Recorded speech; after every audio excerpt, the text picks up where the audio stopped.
The presentation of the 2023 budget by the Minister of Finance, Ofori-Atta, comes as Ghana engages the International Monetary Fund (IMF) for balance of payment support. It's no doubt that the economy has performed poorly this year. One of the key challenges has been the continuous increase in the country's inflation rate. Though the Bank of Ghana was hopeful of a positive economic situation for 2022 by setting the inflation target for the year at 8 plus or minus 2%, there seems to be no hope in sight. Some stakeholders have been speaking to Citi News about the expectations from the budget presentation. One of the key economic indicators of the country is inflation.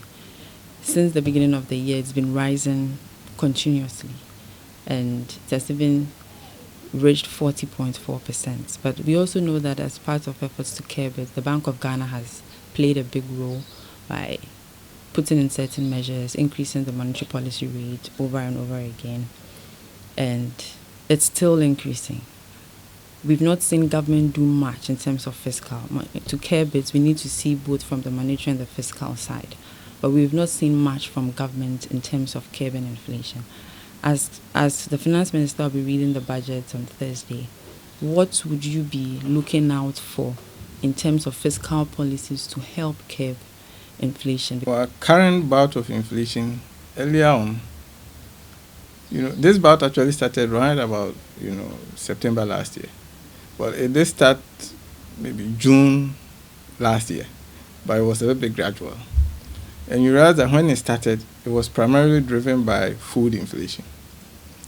Food inflation has continued to rise, and in the last few months, the rapid depreciation of the currency has added to it.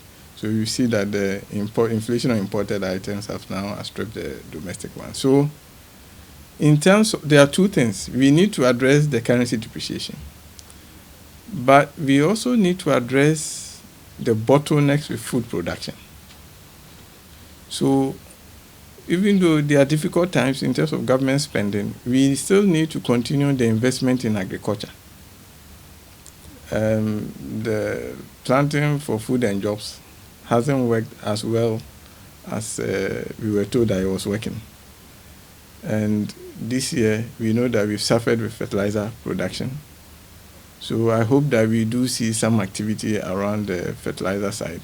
Currently, the country's revenue projections are underperforming, while high debt levels and high expenditure continues to pose a lot of problems. Total revenue for 2022 was projected at 100 billion Ghana cedis compared to a revised revenue budget of 72 billion Ghana cedis in 2021, representing a 39% increase in projected revenue. However, in the media budget, government revised the figures. It had a total revenue target of 96.8 billion Ghana cedis, while expenditure was set at 135.7 billion Ghana cedis, bringing the overall balance to 38.9 billion Ghana cedis. According to the 2022 media budget presentation, some revisions in government's fiscal operations are expected to reduce the fiscal deficit on cash basis to 38,900 million Ghana cedis, or 6.6% of revised GDP, up from the 2022 budget deficit target of 37,000 million Ghana cedis. Although the deficit is expected to be financed from both foreign and domestic sources, domestic financing will be the key driver while government works to regain external market access. But Dr. Patrick Assuming said he would like to see a faster pace of fiscal consolidation. There's been a lot of clamoring for government to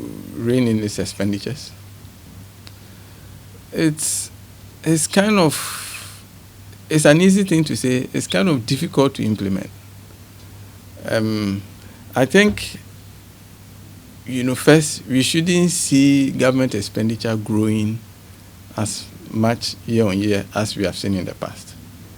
At the very minimum, the government should try to probably keep expenditures very close to last year's target levels. But what would be good is to spend more efficiently from the public sector side, by way of reducing the levels of leakages.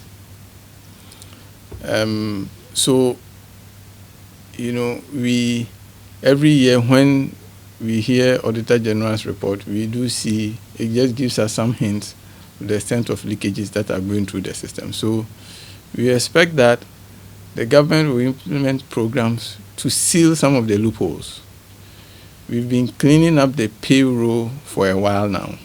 So we hope that eventually ghosts will vanish from the payroll.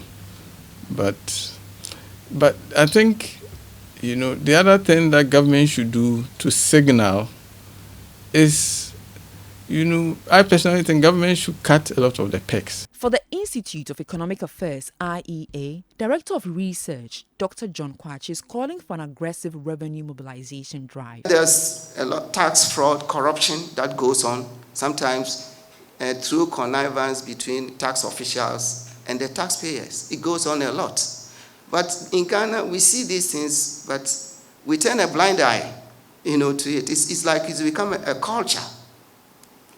Now, there are inefficiencies in the tax system, the tax administration, when it comes to assessments. So we're just asking government to reinforce that agenda. Expectations are high as government prepares to present the 2023 budget to Ghanaians. For many, this budget must signal the direction in which government intends to take the country in its quest to build back the economy from the hardships it's been experiencing so far. For Citi News, I am Nerteley Nettey Ajaho.